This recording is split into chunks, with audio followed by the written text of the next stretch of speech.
Slow progress. I've had about 3 weeks of learning this email sequence funnel up the value ladder ordeal, and I thought it was going to be a lot quicker process. I think that is because I have delayed a lot of the upfront work that I needed to do. But now it is all done. That is going to be fully automated, and tomorrow we will start pitching it with the lead magnets and trying to get people on the email list. There's a lot of people with cold outreach who said you should be able to make $1 per email that you have per month. That's what Russell Brunson said with a lot of the cold email tactics that he was doing with a very warm audience. I'm not sure if it's going to be more, and if so, by how much. I also don't know what the conversion rates from or impressions on any social media is going to be for conversions to sales, and it could be the copywriting that I did that was bad. I did a of highly educational and the soap opera sequence, which is like a high drama storytelling type of ordeal that Russell Brunson tells you to do. The reason why I did a mixture is because our target audience is not someone that we can promise a get rich quick scheme. It is somebody who is interested in education in a very nuanced subject. And the person that is they're going to be learning from is the best in the world at what they are teaching. And I thoroughly believe that. We are not doing a complete soap opera sequence, even if that might convert to more overall sales. I think that would have the lifelong customer of each customer very or much lower. And the reason for that is because I think that works really, really well, having these high drama, high story type of email sequences if your target audience is somebody who you really need to sell them on, maybe getting rich quick. But that is not what this guy is selling. Therefore, I changed up the tactic a little bit. Whereas with the next person I'm going to work for, it's going to be a lot more salesy because this is a way where they'll actually be able to make money. That comes down to knowing your audience. But this all took way longer than it did. And I think that's the moral of most stories.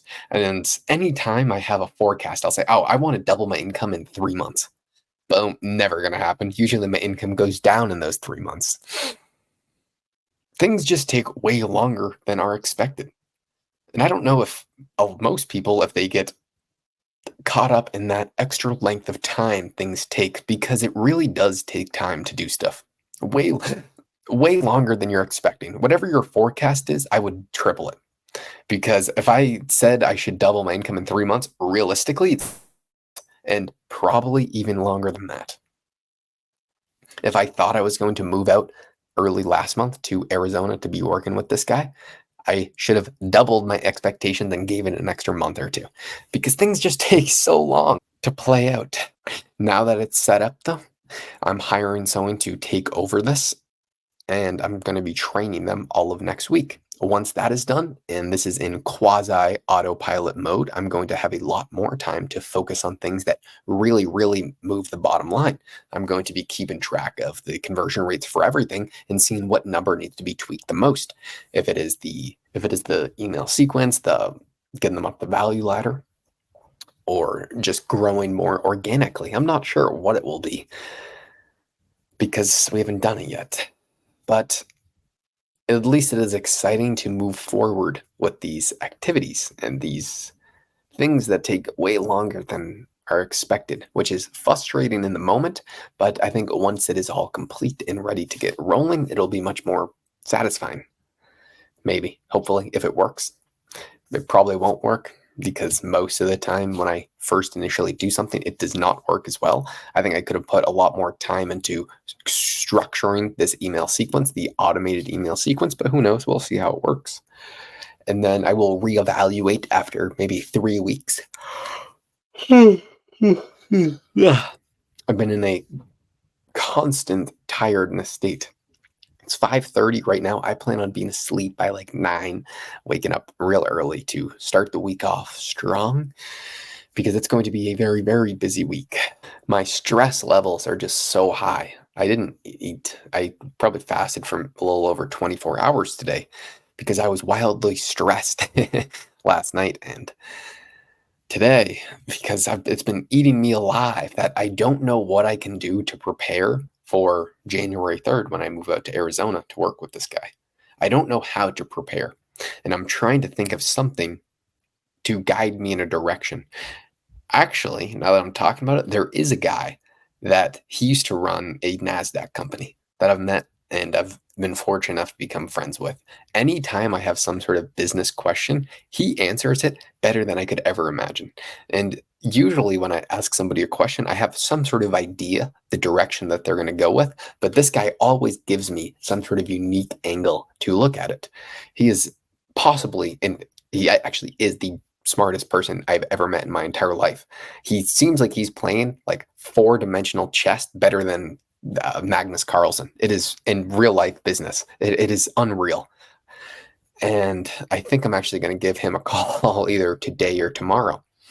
And I'm going to lay out my entire plan, what I'm going to do. And I'm going to ask what he would tweak differently. And I know that he's going to give me a really good answer. So I actually would not have came up with that if I didn't make this video. There's nothing super serious that I can report on because there isn't massive things that go on in business every single day. A lot of it is being patient and being kind of boring and letting things play out. It's what do you do in the meantime? And it's really, really tough. When I was in the shower today, I was thinking, maybe what I can do when I really get the hang of this, right now, the way I'm structuring my deals is I'm getting 20% of the excess profits that I can generate. For example, if in your business you're making $100,000 per month, if I come in and then we go to $200,000 per month, you are going to give me 20% of anything over 100. And that deal is very easy for me to structure. A lot of people want me to work with them. But once I start to get a lot of capital, and if I really want to scale this, I need to have residual income coming in from a lot of different businesses.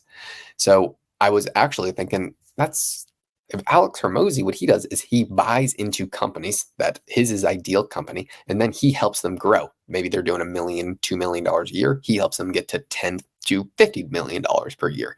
And that is because he sees a value add situation. He sees something that these companies that are making $3 million a year, something that if they tweak pretty easily, they can go to $10 million per year pretty easy. And then they're going to have a extreme ROI on that investment. And then hopefully 5 years down the line, they sell it for a lot more multiples than they bought it for. I was thinking, what if I did something like that with my niche? Because right now I'm working with people that are maybe having 100,000 followers, and maybe in their business, which they are funneling people from their followers to the business, they are making $50,000 to $100,000 per month, and I am helping them maybe 5-10x their organic reach and hopefully do the same with their business. And what I'm thinking is instead of just helping them for 20% of additional, maybe in the future I'd buy some sort of equity, because some of these times I'm structuring like a 1-year deal and then we're reevaluating after that year. And if I triple your income, but then you no longer take me on board, then I did all this work to get basically a big paycheck after 1 year, which is nice, but I want that income coming in forever. So what I'm trying to think through is if this works really well, what I might try and do is work with people, buy equity into their revenue stream, into their business. And if I can buy 25% equity, drop, a few $100,000, which right now that would be way too much money, but maybe in a few years that won't be, then I do the exact same thing. I help them grow to the highest possible degree. But now that I have equity in their company as they continue to grow, because I teach them and their team everything that they need to know, then if I can 5-10x their revenue, that income stream is going to stay residual for me forever. Whereas it would never do that now, because I train people's teams to be so good that they don't need me anymore. That is what I try and do, because I don't want them to have to need me anymore. But if I could continuously have that revenue stream, that would be exactly what I'm looking for, because then I can bounce from team to team, help people grow from maybe, hopefully my skill set improves by then, maybe from $50,000 to $100,000 per month to maybe $500,000 to $1 million per month. And if I can collect 20% of that over 10 different revenue or 10 different businesses, then there is a situation where I can make a lot more money over a 15-year period, and then hopefully work with people that are making a lot more money. Because if you solve somebody's problems that are making, let's say, $10 million per month, and you help them increase revenue by 20%, that is a whole lot more. You're making a shit ton more money than if you help somebody who's making $500,000 per month, help them go from 500,000 to a million. Because the numbers that you're working with are so much bigger. And that's why I'm really excited to work with this guy who's an actual billionaire, because I'm solving somebody's problems who's super rich. So they want to keep me around if I'm doing a good job.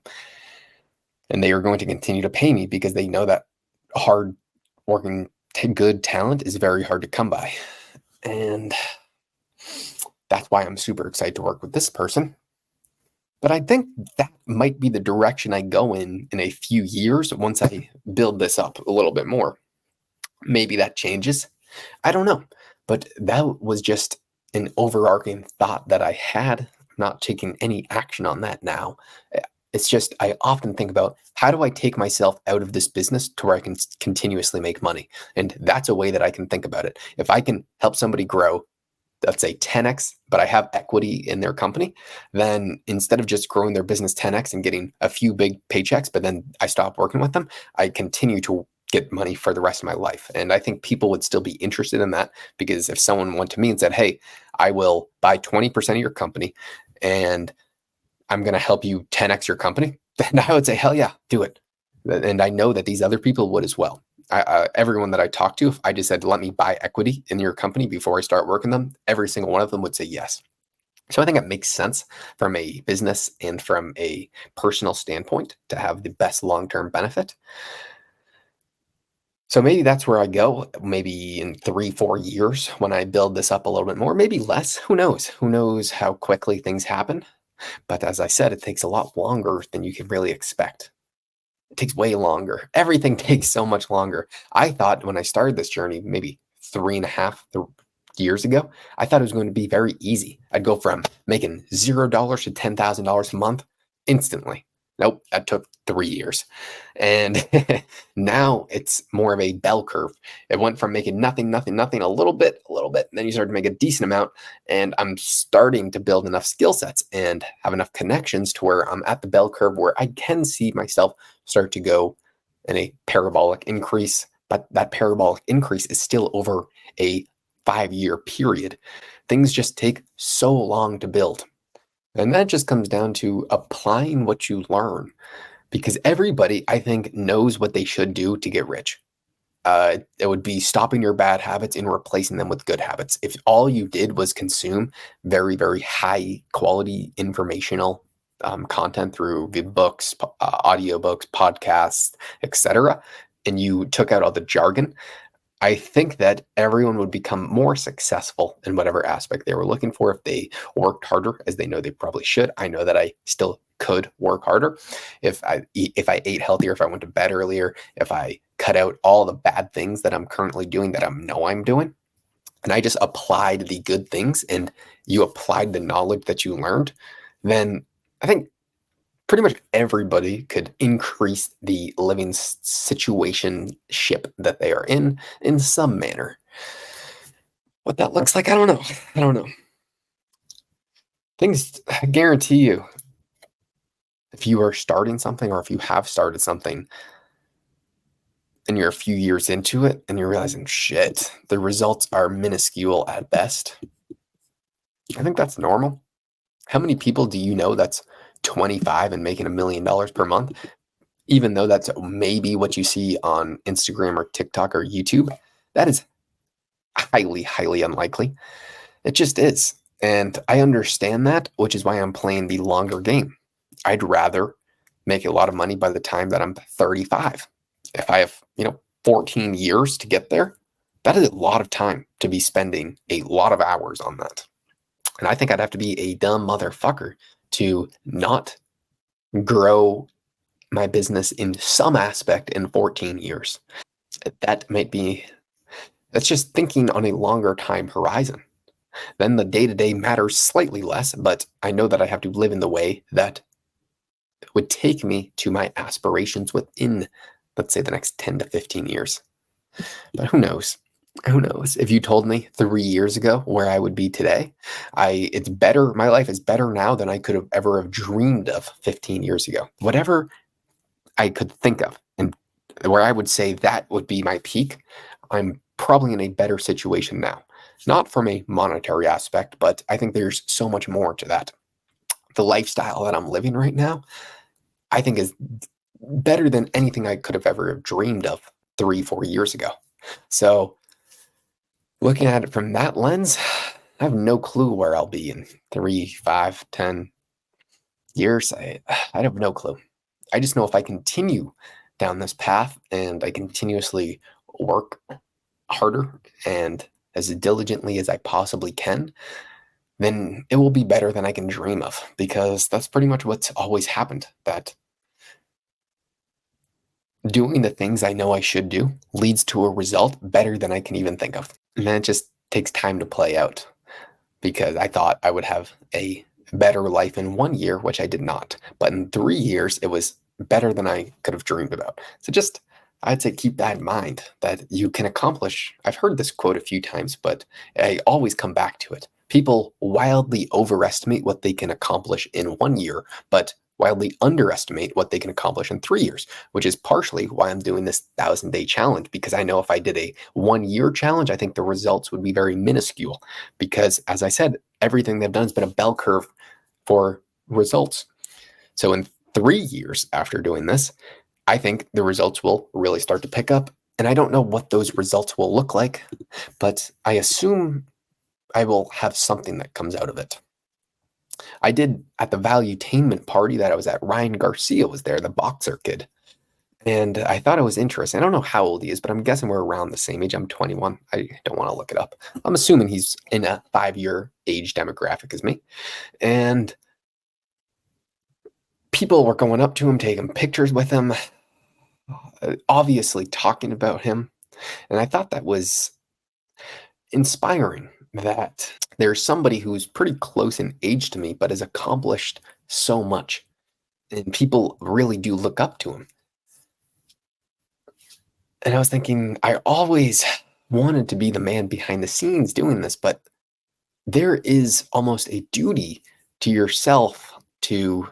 I'm honestly very scared about posting stuff, but I think there is a duty to yourself and to myself to document what I'm doing, because it's very easy to forget. I forget what I did 1, 2, 3 years ago very often, but by documenting it, it's one, for myself, and two, for, I don't want to say someone else that would get value from it, but maybe in 10 years, if I do grow a very large business, which I think is a quasi likely outcome, then it will be something to document that someone else may be able to look up to. Not now, but maybe in 10 years from now. I don't know though. That's why I don't know exactly why I should be doing this, but I know that I should be. Therefore, I shall continue.